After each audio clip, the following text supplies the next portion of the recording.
कोई किसी का दोस्त नहीं है, कोई किसी के हित को नहीं देखता, बल्कि इंसान हित के उद्देश्यों से ही मित्र या शत्रु बनते हैं। सुख के बाद दुख आता है और दुख के बाद सुख। इंसान को न तो हमेशा दुख होता है और न ही हमेशा सुख का आनंद मिल पाता है। जो विजय की इच्छा रखते हैं वे पराक्रम से उतना नहीं जीतते जितना कि सत्य, करुणा और सदाचार से। इसीलिए हमेशा बिना अहंकार के लड़ो, क्योंकि जहाँ धर्म है वहाँ जीत निश्चित है। किसी के लिए हत्या करने से बेहतर है कि वह भिक्षा पर जिए। इस दुनिया में जन्म से पैदा होने वाले रिश्ते से गुणवानों का रिश्ता ज्यादा जरूरी है। इंसान का शरीर रथ के समान है, उसकी आत्मा उसका चालक है और उसकी इंद्रियां घोड़े हैं। अच्छी तरह से प्रशिक्षित होने पर, उन बेहतरीन घोड़ों द्वारा खींचे जाने पर जो बुद्धिमान और धैर्यवान होता है वह शांति से अपने जीवन की यात्रा करता है। पुरुष उन चीजों में अच्छा निर्णय खो देते हैं जो उनकी रुचि से संबंधित होती हैं। युद्ध में बहुत सी बुराइयां होती हैं। पहला और सबसे महत्वपूर्ण वध है। जीत हमेशा अनिश्चित होती है, यह संयोग पर निर्भर करता है और जीत हासिल करने वालों को भी हार झेलनी पड़ सकती है। बातचीत और दूसरे माध्यमों से जो सफलता मिलती है वही सबसे अच्छी होती है। दुश्मनों के बीच एकता का अभाव पैदा करने से जो सफलता प्राप्त होती है वह अस्थायी होती है। लड़ाई से मिली सफलता सबसे खराब है। जुनून, भय या लालच के प्रभाव में कभी भी अच्छे कर्म करने का प्रयास न करें। अगर विद्यार्थी में रुचि नहीं है तो शिक्षक क्या कर सकता है। ज्ञान एक बीज है, बस आपका मन उपजाऊ होना चाहिए। सिर्फ किसी कार्य का परिणाम ही बता सकता है कि कार्य शुभ या अशुभ समय पर शुरू हुआ है या नहीं। अगर आप कोई काम शुरू करते हैं तो उसके पूरा होने के बाद ही आराम करें, नहीं तो अधूरा काम आपको खत्म कर देगा। सुख की लालसा इंसान को मोहित कर लेती है और फिर धीरे धीरे उसमें राग और क्रोध उत्पन्न कर देती है। शब्द अमूल्य हैं, अगर जरूरी हो तो उन्हें बोलें और उन्हें बोलने से भी पहले उन्हें ध्यान से तौलें। दूसरों के प्रति अपना कर्तव्य करो, यह समय की पुकार है। ध्यान रखो कि आपने जन्म क्यों लिया है। जब इंतजार खत्म हुआ तो कौन याद करता है कि इंतजार कितना लंबा था या कितना मुश्किल था।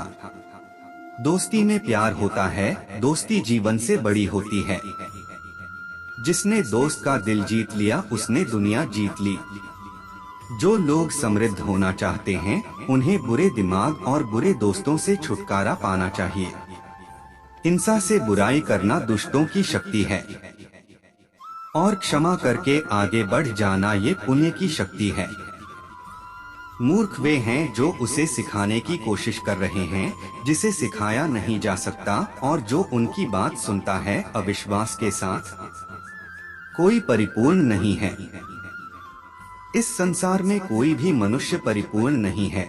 क्या आप ऐसे व्यक्ति को जानते हैं जिसको सब प्राप्त है?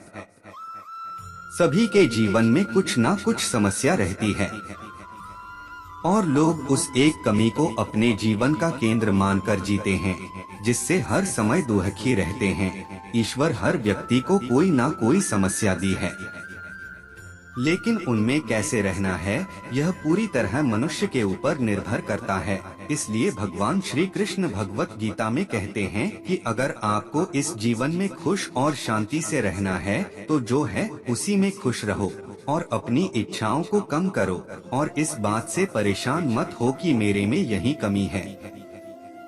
हर व्यक्ति में कोई ना कोई कमी अवश्य पाई जाती है।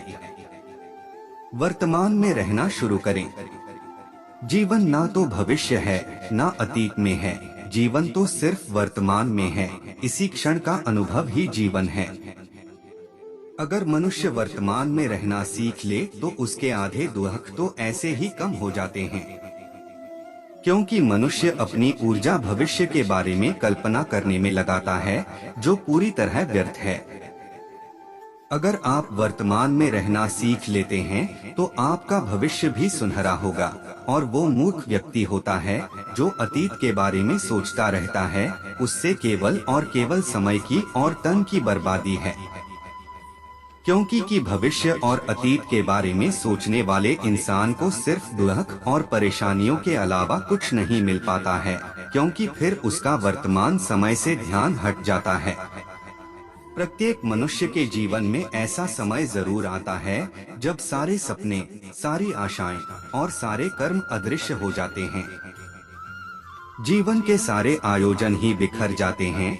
एक और दुख होता है और दूसरी ओर धर्म। तब अधिकतर मनुष्य भयभीत हो जाते हैं और अपने मार्ग से भटक जाते हैं। लेकिन जीवन में सफल होने के लिए आपको किसी भी परिस्थिति में धर्म का त्याग नहीं करना चाहिए। जो धर्म का त्याग नहीं करता है, ईश्वर उसकी अवश्य सहायता करते हैं।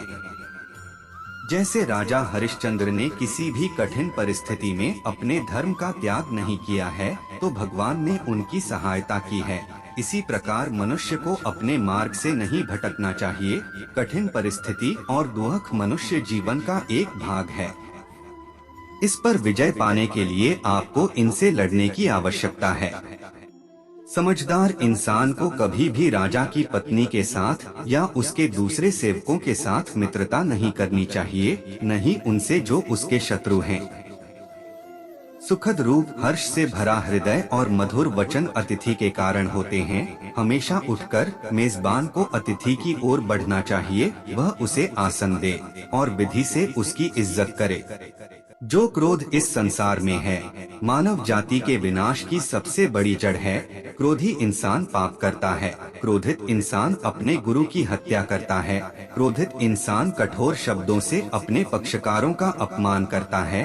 क्रोधित इंसान यह भेद नहीं कर पाता कि उसे क्या कहना चाहिए और क्या नहीं। ऐसा कुछ भी नहीं है जिसे क्रोधित इंसान न कह सकता हो और नहीं कर सकता हो। इंसान को कभी भी दूसरों के साथ वैसा नहीं करना चाहिए जो वह अपने साथ दूसरों के द्वारा करना पसंद नहीं करता।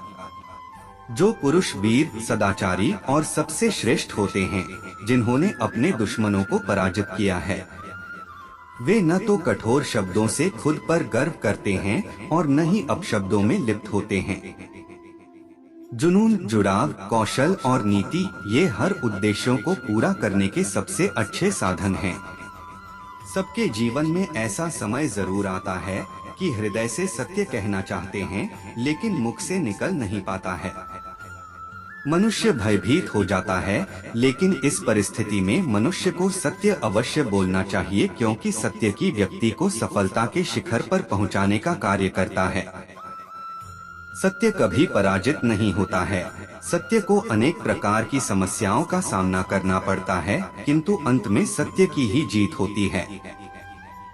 सत्य वह होता है जब भय होते हुए भी मनुष्य तथ्य बोलता है, निडर होकर अपनी बात को रखता है, वही सत्य है। सत्य और कुछ नहीं बल्कि निर्भयता का दूसरा नाम है। मनुष्य को अपने कर्म से विमुख कभी नहीं होना चाहिए। भगवत गीता में भगवान श्री कृष्ण अर्जुन से कहते हैं कि को मनुष्य अपने कर्तव्य से विमुख हो जाता है। जो अपने मार्ग से भटक जाता है, वह मनुष्य का कोई आदर नहीं करता है। अर्थात मनुष्य को अपना कर्तव्य बिना किसी भय और लोभ लालच के करते रहना चाहिए। अपने कार्य से विमुख होना कायरता है। अर्थात भगवान श्री कृष्ण कहते हैं कि को मनुष्य अपना कर्तव्य नहीं करता है, उसका मैं खुद आदर नहीं करता हूँ।